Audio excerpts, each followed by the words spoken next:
Said, I don't want him anywhere near Windsor. If I stumble upon him, I wouldn't even acknowledge him. He hates so much because he's a two-faced liar. That's what he is. I mean, Harry and Meghan as a brand, it's a misery machine, which just brings conflict and negative headlines. Look, they're losing sponsors. Could next year be the last Invictus? At which point, no Invictus, no Harry. Imagine that. I mean, truly, imagine that. I just feel that Harry's running out of road. He's running out of road as this global influencer. Prince William has reportedly drawn a line that Meghan Markle cannot cross. Think about what that really means. The woman married to Prince Harry is said to be unwelcome at events honoring the memory of Princess Diana, the mother who shaped both William and Harry's lives. New reports surrounding preparations for the 30th anniversary of Diana's passing suggest that plans are moving forward for a major commemorative program, complete with a prestigious gala and charitable event centered on the Diana Award. It also highlights an extraordinary reality. Despite years of public conflict, there is only one royal charity that still formally connects Prince William and Prince Harry. Here's the thing.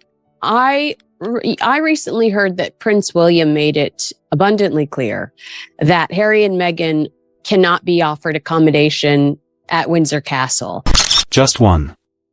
Keep that in mind, because over the next 20 minutes you'll see how that final connection has been tested again and again until many believe there was only one outcome left. Here's what we're going to uncover, and why you should stay with us until the very end. You'll hear the reported words that reveal just how distant Prince William's relationship with Harry has allegedly become, and why insiders say reconciliation is further away than ever. We'll examine the controversy surrounding royal accommodation requests that escalated into a very public dispute and why those events matter far more than they first appeared. And I think that that's important because it tells us that there's not even an inch of thawing happening between the brothers. He doesn't want to risk an unexpected encounter with Harry, especially Meghan, on what he considers his family's home turf. Most importantly, we'll explore an allegation that has received remarkably little attention, a reported proposal involving Princess Diana's gravesite at Althorp and Prince William's family that, according to multiple reports, fundamentally changed how this entire situation was viewed. Once each piece is placed into the wider picture, the decision no longer appears to be driven by emotion alone. Instead, it begins to look like the inevitable conclusion to a series of events that had been building for years. What's so interesting is, do you remember the reports a few years ago that Harry and Meghan had actually asked to live in Windsor Castle? Yeah. Let's start somewhere most people overlooked. Not with a television interview. Not with a memoir. Not even with a royal ceremony. Let's start with a door that, according to multiple reports, never opened in the first place. Windsor. Because Windsor isn't just another royal residence. For Prince William and his family, it has increasingly become the center of their private life. It is where official duties end and family life begins. What's so interesting is, do you remember the reports a few years ago that Harry and Meghan had actually asked to live in Windsor Castle? Yeah. That distinction matters because, according to royal commentators, the conversation surrounding Prince Harry's visits to Britain was never simply about where he would sleep. It was about what access still remained. When reports surfaced that Harry would be returning to the United Kingdom, attention immediately shifted toward accommodation. Would he stay on royal property? Would King Charles make arrangements? Or had circumstances changed completely since Harry and Meghan stepped back from royal duties? At first glance, those questions sounded ordinary. But inside royal circles, accommodation has always represented something larger. Where someone stays often reflects where they stand within the institution. Because we know that they personally approached Queen Elizabeth and she said, no, I live in Windsor Castle. I don't want you to live in Windsor Castle. You guys can have Frogmore Cottage. Now think back for a moment. This wasn't the first time Windsor had become part of the discussion. Years earlier, after their marriage, Harry and Meghan were reportedly interested in making Windsor Castle their long-term home. Instead, Queen Elizabeth II approved Frogmore Cottage. At the time, it appeared to be a practical solution. Looking back, some commentators now see it differently. They argue it established an important principle: Windsor itself would remain reserved. Fast forward several years. Harry and Meghan are no longer working members of the royal family. Frogmore Cottage is no longer available to them. The circumstances have changed, but the central question has returned. Could Windsor once again become part of the picture? According to numerous media reports, the answer remained no. It's my understanding that Prince William has put his foot down and said, I don't want them anywhere near Windsor. If I stumble upon him, I wouldn't even acknowledge. What's interesting is how that answer has been interpreted.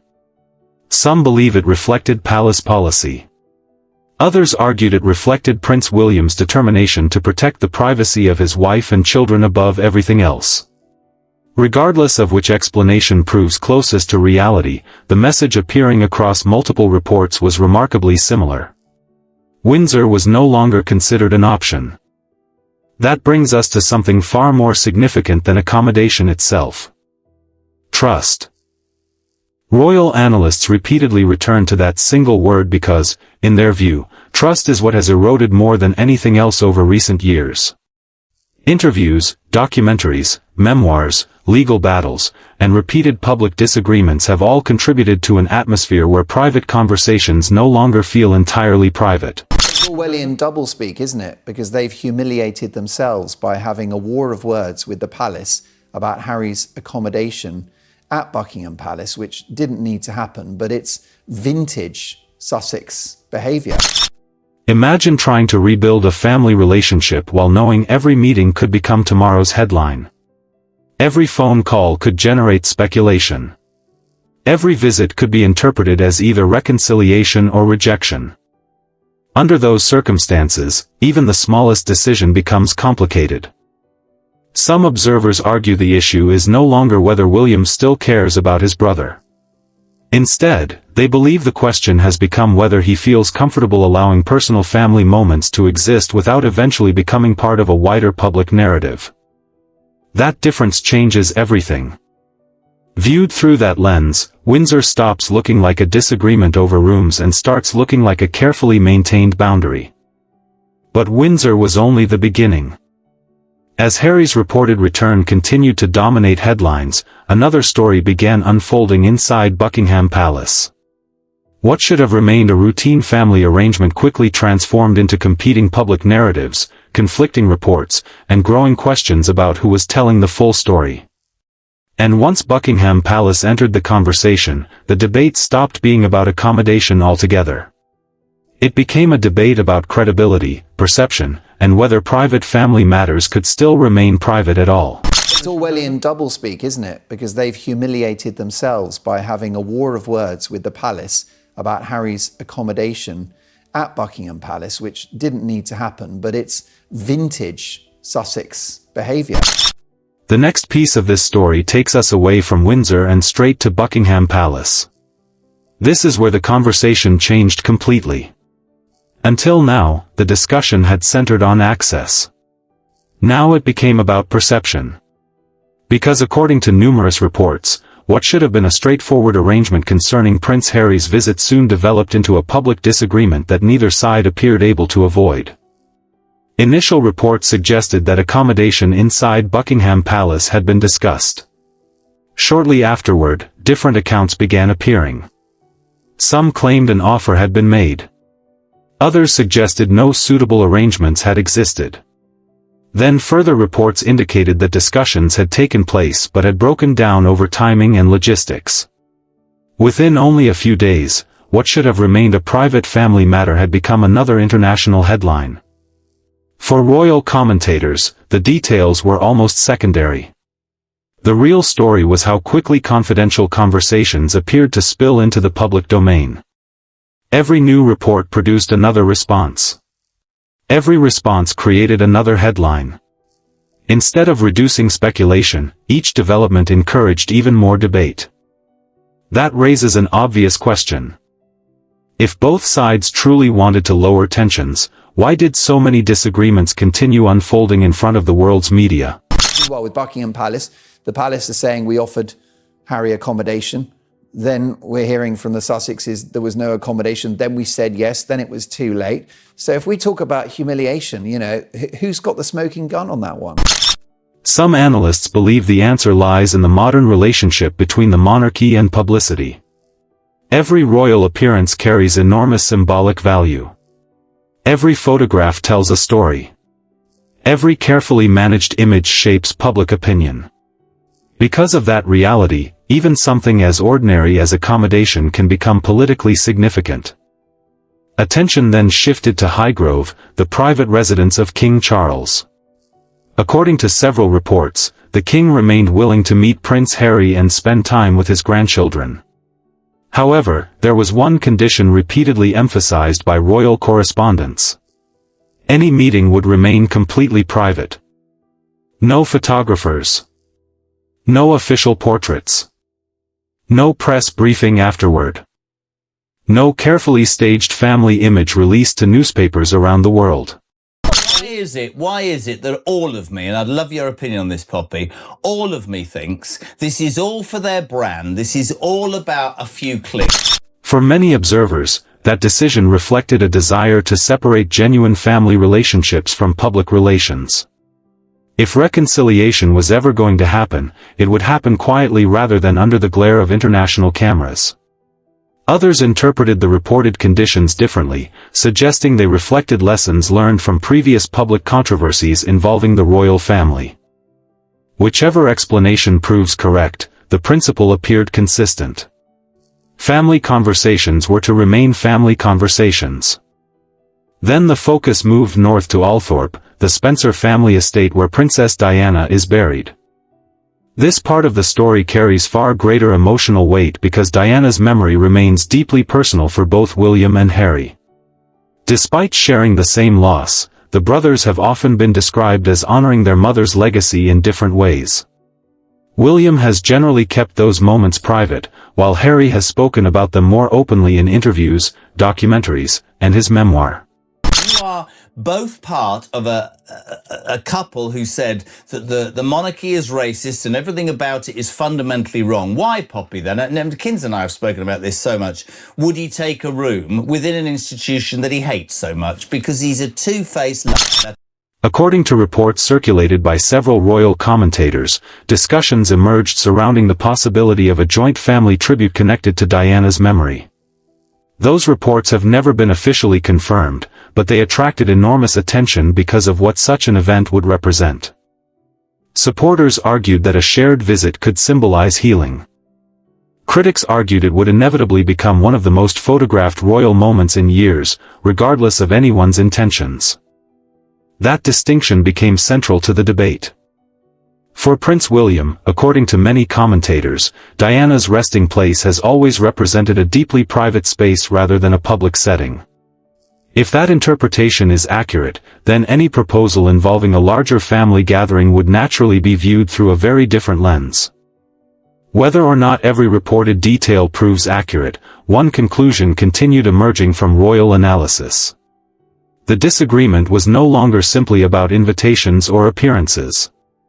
It had evolved into something much more fundamental. It had become a disagreement about how Princess Diana's legacy should be remembered, protected, and presented to the world.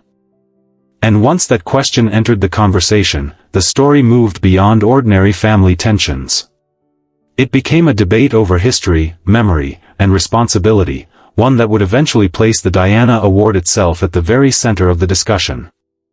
Everything now leads back to the same question that has dominated royal headlines for months. What happens when the Diana Award marks the 30th anniversary of Princess Diana's passing? On paper, the answer seems simple. Prince William and Prince Harry remain connected through one shared charitable organization. In reality, that single connection has become the focus of enormous speculation. Think about what remains. The brothers no longer share a royal household. They no longer operate a joint foundation. They no longer carry out engagements together. Most of the partnerships that once defined their public image disappeared years ago. The Diana Award is one of the very few official links that still exists, and because of that, every report surrounding future events has attracted worldwide attention. Royal commentators have repeatedly asked the same questions. Will both brothers attend? Will they appear together? Could there be a private conversation before or after the ceremony? Or will they simply fulfill separate responsibilities without acknowledging one another? At this stage, no official plans answer those questions. But the speculation itself, the public isn't simply waiting for another royal appearance. They're watching to see whether the relationship between William and Harry has reached a point of no return. According to many royal analysts, Prince William's reported priority has remained remarkably consistent. Protect his family. Protect the institution. Protect the legacy of Princess Diana from becoming another source of public conflict. Whether people agree with that approach or not, they argue it explains many of the decisions that have reportedly been made over the past several years. Prince Harry, meanwhile, continues building his life outside the monarchy. Since stepping away from royal duties, he and Meghan have launched media projects, signed commercial agreements, published books, and spoken openly about their experiences.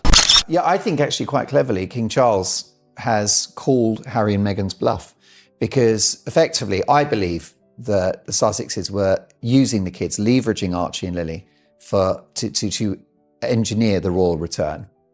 Some ventures received praise. Others attracted criticism. Several projects reportedly evolved in different directions as public interest shifted. Supporters described those decisions as an effort to establish independence. Critics argue they have kept the royal family at the center of nearly every major project. That disagreement continues today, and it shapes almost every discussion about future royal events. Then there is Princess Diana herself. More than 2 decades after her death, her influence remains extraordinary. New generations continue discovering her humanitarian work, her public image, and the lasting impact she had on the monarchy. Every significant anniversary inevitably renews worldwide attention, which is why the upcoming commemorations carry such emotional and symbolic importance. For many observers, William and Harry represent 2 different ways of preserving that legacy. William has generally chosen restraint, speaking publicly only on selected occasions while keeping much of his remembrance private. Harry has taken a more personal approach, sharing memories and experiences through interviews, documentaries, and his memoir. Neither approach erases the other, but together they highlight just how differently 2 brothers can process the same loss. That difference may ultimately explain why reconciliation remains so complicated. This story has never been only about Windsor, Buckingham Palace, or even a single charity event. Those places are symbols of something larger. Beneath every headline lies the same unresolved question: can private trust ever be rebuilt after years of public disagreement? No commentator can answer that with certainty. No leaked report can settle it. No television interview can predict what happens next. Only the people involved know whether future conversations will remain impossible or whether time will eventually soften positions that today appear unmovable. Until then, every anniversary, every charitable event, and every royal appearance will continue attracting intense public attention. The Diana Award may become another moment of separation, or it may become the first quiet step toward rebuilding a relationship that once seemed unbreakable. For now, the answers remain inside palace walls, while the rest of the world continues watching, waiting, and wondering what the next chapter of this royal story will reveal. Now it's your turn. I want to hear exactly where you stand, because this is the question that could define everything going forward. If the Diana Award anniversary event takes place in 2027 and Prince Harry is invited but Meghan Markle is not, does Harry attend on his own, or does he decline the invitation in support of his wife? Comment attends or declines, then explain your reasoning in 1 sentence. I read your comments, and I'm genuinely interested to see which side comes out ahead. And if you want to understand the reported Highgrove meeting, the private discussions that have fueled so much speculation, and the developments that may shape the next chapter of this royal story. Mainly because the couple